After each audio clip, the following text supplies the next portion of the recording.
Assalamualaikum warahmatullahi wabarakatuh. Izinkan kami untuk memperkenalkan diri.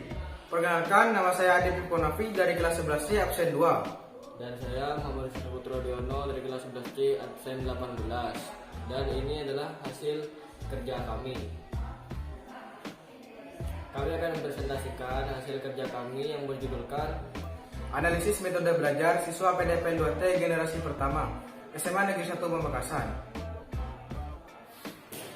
Dewasa ini sudah tidak dapat dielakkan lagi bahwa minat belajar seorang akan mudah sekali naik turun.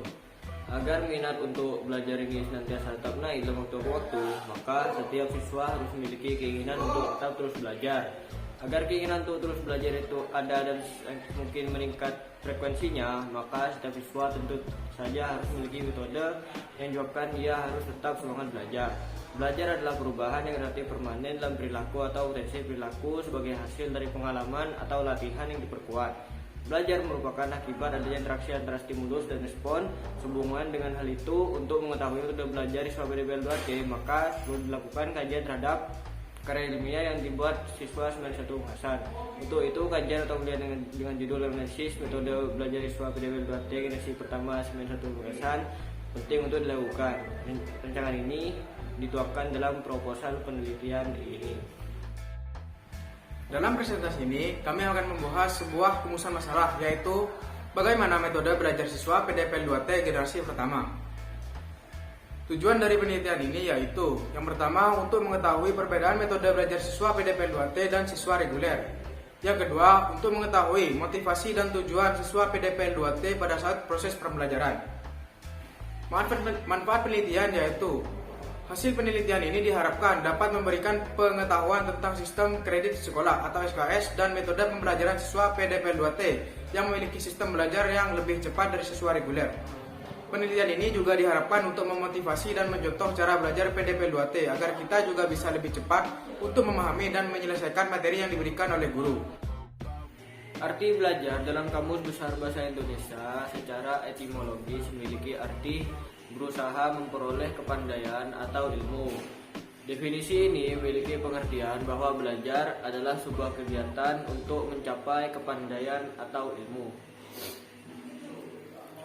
Tujuan belajar merupakan hal yang sangat esensial baik dalam rangka perencanaan, pelaksanaan, maupun penilaian.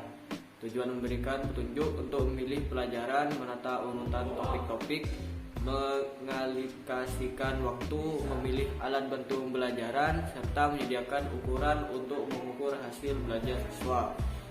Mengaktifkan kinerja saraf-saraf otak, memperluas wawasan, membuka potensi dan bakat-bakat tersembunyi, membuat kita lebih mampu memahami diri sendiri, membuat sehat dan membangun sikap positif, memunculkan semangat hidup, membantu kita memiliki tujuan atau target-target, memperluas dan mempererat ukhuwah, meningkatkan kemampuan diri, kemandirian dan rasa percaya diri, dan mengurangi rasa bosan, kesepian, dan depresi atau stres. PDP 2T merupakan singkatan dari peserta didik proyeksi lulus 2 tahun, di mana ini merupakan kelompok murid yang dipilih pihak sekolah untuk diproyeksikan lulus 2 tahun. Tujuan dari PDP 2T yaitu yang pertama, memberikan kesempatan kepada para peserta didik yang cakap dan giat belajar agar dapat menyelesaikan studi dalam waktu sesingkat mungkin. Yang kedua, memberikan kesempatan kepada peserta didik agar dapat mengambil mata pelajaran sesuai dengan minat, bakat, dan kemampuannya. Yang ketiga, memberikan kemungkinan sistem pendidikan untuk mewujudkan keseimbangan antara input dan output. Yang keempat, mempermudah penyesuaian kurikulum tingkat satuan pendidikan dari waktu ke waktu sesuai dengan perkembangan ilmu pengetahuan, teknologi, dan seni. Yang kelima, memberikan kemungkinan agar sistem evaluasi kemajuan belajar peserta didik dapat diselenggarakan dengan baik. Manfaat dari PDP 2T yang pertama, menyesuaikan dengan kecepatan belajar peserta didik. Yang kedua, mempersingkat waktu penyelesaian studi bagi peserta didik yang berkemampuan dan berkemauan tinggi.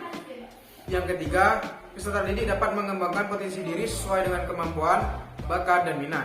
Yang keempat, memudahkan guru melayani peserta didik yang sesuai dengan kemampuan peserta didik. Yang kelima, meningkatkan kemandirian peserta didik dalam belajar. Berdasarkan rumusan masalah di atas, maka hipotesis yang diajukan peneliti dalam penelitian ini yaitu analisis metode belajar siswa PDPL 2T dikarenakan ini merupakan tahun pertama SMAN 1 Pamekasan menggunakan sistem kredit sekolah atau SKS, dan satu-satunya sekolah yang menerapkan sistem ini membuat siswa kebingungan dengan metode belajar yang akan digunakan. Penelitian ini akan dilaksanakan di SMAN 1 Pamekasan, Kabupaten Pamekasan, Jawa Timur. Dengan adanya sistem baru yang digunakan yaitu SKS, banyak siswa SMAN 1 Pamekasan yang masih bingung dengan sistem baru yang digunakan dikarenakan ini merupakan tahun pertama digunakannya sistem ini. Namun tidak sedikit juga yang sudah mempersiapkan dari jauh hari untuk berhadapan dengan sistem ini. Dalam penelitian ini terdapat dua variabel. Variabel bebas dalam penelitian ini adalah metode belajar. Variabel terikat dalam penelitian ini adalah siswa PDPL 2T generasi pertama SMAN 1 Pamekasan. Jadi desain penelitian yang digunakan dalam penelitian ini adalah observasi melalui angket kuesioner yang telah disebar kepada beberapa siswa PDPL 2T SMAN 1 Pamekasan sebagai sampel penelitian. Pemilihan observasi dilakukan untuk mengetahui perilaku dari sejumlah populasi melalui sampel mengenai metode belajar siswa PDPL 2T generasi pertama SMA Negeri 1 Pamekasan sebagai variabel dalam penelitian ini. Dalam penelitian ini, sumber data yang digunakan adalah sumber data primer. Sumber data primer yang disajikan diperoleh langsung yang dikumpulkan melalui survei langsung di lapangan dengan menggunakan teknik observasi dan dokumen mengenai permasalahan tersebut yang telah ada sebelumnya. Teknik pengumpulan data pada penelitian ini adalah teknik pengumpulan data kuantitatif.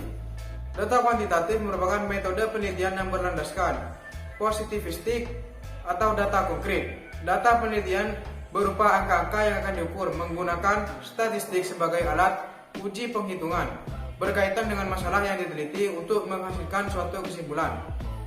Dalam melakukan penelitian ini, kami menggunakan teknik analisis data kuantitatif, yaitu analisis data yang berasal dari data-data yang terjaring dari proses pengumpulan data seperti pengumpulan angket. Dalam melakukan penelitian ini, kami menggunakan teknik analisis data kuantitatif, yaitu analisis data yang berasal dari data-data yang terjaring dari proses pengumpulan data seperti pengumpulan angket. Berikut adalah pertanyaan-pertanyaan yang kami berikan kepada siswa PDPL 2T dan beberapa hasilnya.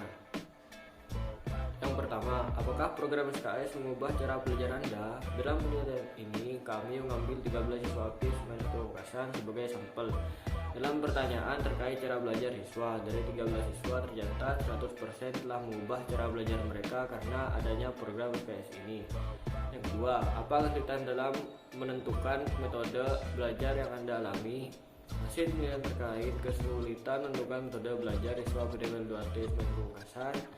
Dari 13 siswa tercatat sebanyak 46,2% siswa memiliki kesulitan menentukan metode belajar dan 53,8% siswa tidak memiliki kesulitan menentukan metode belajar. Yang ketiga, apa metode belajar yang digunakan? Sebagian data tersebut menunjukkan bahwa sebagian besar siswa PDPL 2T SMAN 1 Pamekasan menggunakan metode belajar visual yang membuat mereka lebih mudah memahami materi pelajaran. Siswa yang menggunakan metode auditori sebanyak 8 orang dan siswa yang menggunakan metode kinestetik sebanyak 1 orang. Yang keempat, apakah program ini mengurangi waktu Anda untuk beristirahat? Dari hasil angket mengenai pertanyaan tersebut dapat diketahui bahwa beberapa siswa kekurangan waktu istirahatnya dikarenakan mereka harus belajar mengerjakan tugas lebih cepat dari murid yang lainnya. Namun hal tersebut membuat siswa tersebut lebih siap untuk menuju ke jenjang yang selanjutnya. Yang terakhir, apakah program ini membantu Anda memperoleh hasil yang maksimal? Dalam mendapatkan hasil yang maksimal, para siswa memiliki pandangan yang berbeda-beda. Sebagian ada yang berpendapat bahwa program SKS membantu mereka untuk mendapatkan hasil maksimal, dan sebagian lain berpendapat sebaliknya. Hasil penelitian ini menunjukkan bahwa ada hubungan yang positif dan signifikan antara pemanfaatan metode belajar dengan prestasi pendidikan siswa PDP 2T SMA Negeri 1 Pamekasan.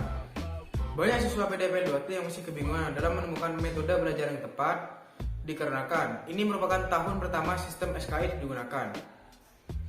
Kesimpulan yang dapat kami ambil yaitu dari data hasil penelitian dan pembahasan hasil penelitian dapat disimpulkan bahwa setiap siswa tidak mudah untuk beradaptasi dengan program baru yang dimana program tersebut membutuhkan siswa untuk berpikir lebih cepat dari siswa yang lainnya. Tidak sedikit juga siswa yang kesulitan untuk merubah metode belajar mereka yang mungkin belajar hanya 1 atau 2 jam. Sekarang mereka membutuhkan waktu yang lebih banyak. Siswa PDP 2T, mereka memang siswa pilihan yang dipilih oleh sekolah untuk lulus 2 tahun. Akan tetapi, meskipun mereka siswa pilihan, mereka juga sama saja dengan siswa yang lainnya yang membutuhkan waktu untuk istirahat, bahkan bermain. Saran dari kami yaitu untuk siswa yang ingin masuk PDP 2T untuk lebih mempersiapkan mental dan semangat belajar agar tidak terlalu lama untuk beradaptasi dengan sistem SKS ini. Kemudian, untuk para siswa PDP 2T generasi selanjutnya lebih semangat belajarnya supaya mendapatkan hasil yang lebih baik dari PDP 2T generasi-generasi sebelumnya.